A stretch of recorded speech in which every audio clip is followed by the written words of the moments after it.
You focused your love on friends, family, and romantic partners. But when was the last time you focused your love on you? The mailman's here, got the vibe on cue. Talking about love like it's fresh and new. Self-care's the jam, yeah, that's the deal. Love yourself hard, let your heart heal. Make love to you, it's the name of the game. Life's too short to live in shame. Happy Sunday, fun day, PLUs, the people like us, the Self-Love Society. Welcome back to the Make Love to You podcast. I'm your host, Darnell Davis, and this is the final episode of our Roots and Ritual series, y'all. In this series, we went deep. We talked about the chaos and the structure, about the trauma and the timing, about the rituals we inherited and the routines that we're still building. We talked about our bodies, our breath. We talked about those doorways inside us that connect us to the divine source of all, y'all. We made the bed, we lit the candles, we said the prayers, and we reminded each other that rituals don't have to be fancy. They just got to be honest. Today, we're going to end this series where it all began, with rest. Not just naps or vacations, but the kind of deep, sacred rest that changes you. The kind that resets your nervous system. The kind that says you don't have to earn your worth.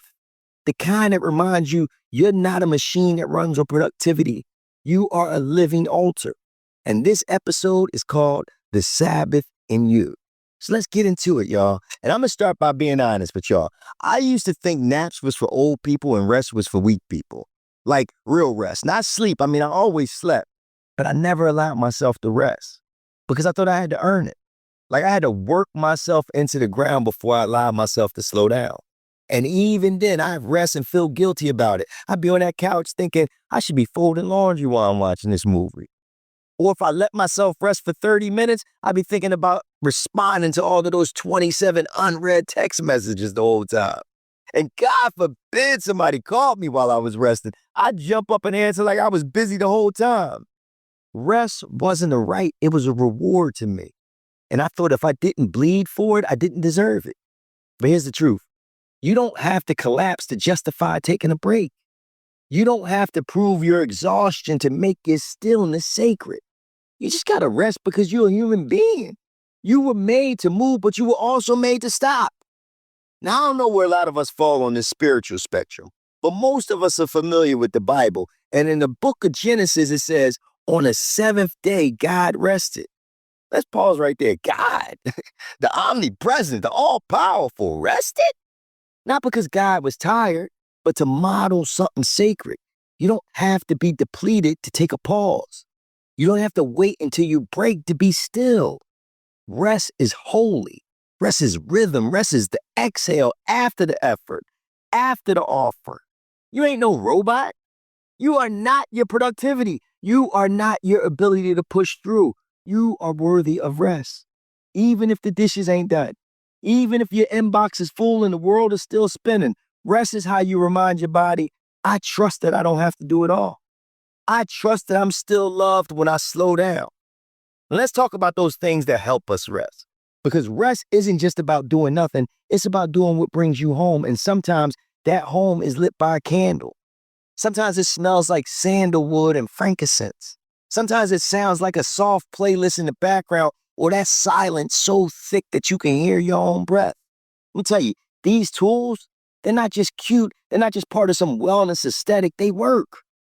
When I rub oil on my temples before bed, it's not just skincare. It's soul care. It's my way of telling my body, hey, we're winding down right now. When I light sage or incense, I'm not just making the room smell nice. I'm cleansing the air. I'm creating a shift. I'm telling my nervous system, you're safe. You can stop bracing. Some of y'all been DMing me and asking me, do I need oils? Do I need a smoke ritual? And the answer is no. You don't need anything fancy, but the tools can help. The access points, physical anchors that help you feel sacred, not just think about it. A drop of lavender oil, it can slow your heart rate. Burning sage can help your breath match the rhythm of that smoke. A warm bath with eucalyptics, that's a whole sanctuary, y'all.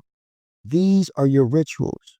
You get to choose what helps you come back to yourself. And I want y'all to know, you deserve tools that support your rest, whether it's oils or incense or a playlist, soft blankets, blacked out curtains, or just permission to rest without guilt. Let these things hold you. Let them remind you rest is sacred and it's yours. So here's your soul food serving for today, y'all. It's an invitation to rest, but not just physically. I'm talking spiritually. I'm talking emotionally. Here's a little reflection you can take with y'all. Ask yourself this question. Where do I feel safest resting? Maybe it's in your bed. Maybe it's on the beach. Maybe it's in somebody else's arms or in a quiet company of your own. Maybe it's when nobody else needs anything from you. Wherever that place is, create a little altar there. Even if it's just a pillow, a blanket, a reminder on your phone that says, rest is sacred. I want you to burn your incense. I want you to rub your oils. I want you to open the window and let that sacred smoke remind you of your breath. But most of all, I want you to return to the Sabbath in you. The you that doesn't need to prove anything. The you who is loved, not just for what you produce, but for who you are. The you who is allowed to exhale. And just like that, we're closing out this Roots and Ritual series, y'all.